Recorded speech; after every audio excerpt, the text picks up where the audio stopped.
ഇനി ഈ രാഷ്ട്രീയ വാർത്തകളിൽ നിന്നൊക്കെ അകന്ന് മറ്റൊരു കടയെക്കുറിച്ചുള്ളൊരു വാർത്ത ഞാൻ പ്രേക്ഷകർക്ക് നൽകാം.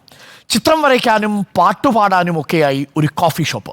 തിരുവനന്തപുരത്ത് പേട്ടയിലാണ് ഫിലിപ്പീൻസുകാരിയായ ജെസിയുടെയും തിരുവനന്തപുരം സ്വദേശിയായ ബീറ്റയുടെയും പ്രണയകഥ പറയുന്ന കോഫി ഷോപ്പ് ഉള്ളത്. കണ്ടുവരാം. ഒരു വീട് കോഫി ഷോപ്പായ എങ്ങനെയുണ്ടാവും? ഒരു തിരുവനന്തപുരം യുവാവിൻ്റെയും അതുപോലെ ഒരു ഫിലിപ്പിൻ യുവതിയുടെയും മനസ്സിലുദിച്ചൊരു ആഗ്രഹമാണ് ഇതേ ഈ കാണുന്നതെല്ലാം. 6000-ലധികം പുസ്തകങ്ങൾ, കുട്ടികൾക്കുൾപ്പെടെ കളിക്കാനുള്ള കളിയിടങ്ങൾ, ഓപ്പൺ സ്റ്റേജുകൾ, അങ്ങനെ.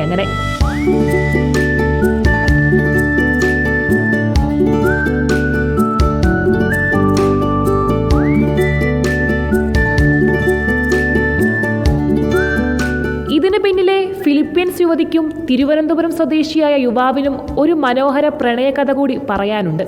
Okay, me and Bita is we meet in Abu Dhabi. So our first meetup is in a cup of coffee. So I am not a coffee lover. I'm not drinking coffee. So when he asked me to go outside to have a coffee, and I said yes. Imagine 2 days I never slept because of that coffee. And the irony is we own now a coffee shop.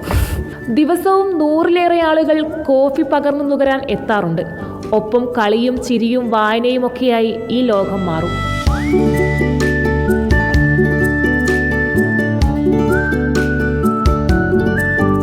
Coffee കുടിക്കുന്നതിലപ്പുറം ക്രിയാത്മകമായി ചിന്തിക്കുന്ന ഒരിടം കൂടിയാണ്.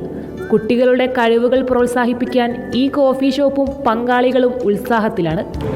It's basically ഒരു purely coffee ഷോപ്പാണ്. നമ്മൾ traditional ചായക്കട, good old ചായക്കടയാണ്. അതിൻ്റെ ഒരു modern age version. Like minded ആയിട്ടുള്ള ആൾക്കാർക്ക് വന്ന് ഒരുമിച്ച് സംസാരിക്കാൻ, ഇപ്പം വരയ്ക്കാൻ ഇഷ്ടമുള്ളവർക്ക് ഒരുമിച്ച് വേറെ വരയ്ക്കാൻ താല്പര്യമുള്ള ആൾക്കാർക്ക് കാണാനും, അല്ലെങ്കിൽ വായിക്കാൻ ഇഷ്ടമുള്ളവർക്ക് വായിക്കാം, പഠിക്കാൻ ഇഷ്ടമുള്ളവർക്ക് പഠിക്കാം. സോ ഇറ്റ്സ് ആ ഒരു കമ്മ്യൂണിറ്റി ഒരുമിച്ച് വന്ന് അവർക്ക് ഇഷ്ടമുള്ള കാര്യങ്ങൾ ഒരുമിച്ച് ചെയ്യാനുള്ള ഒരു facility. That's what Eve's is about.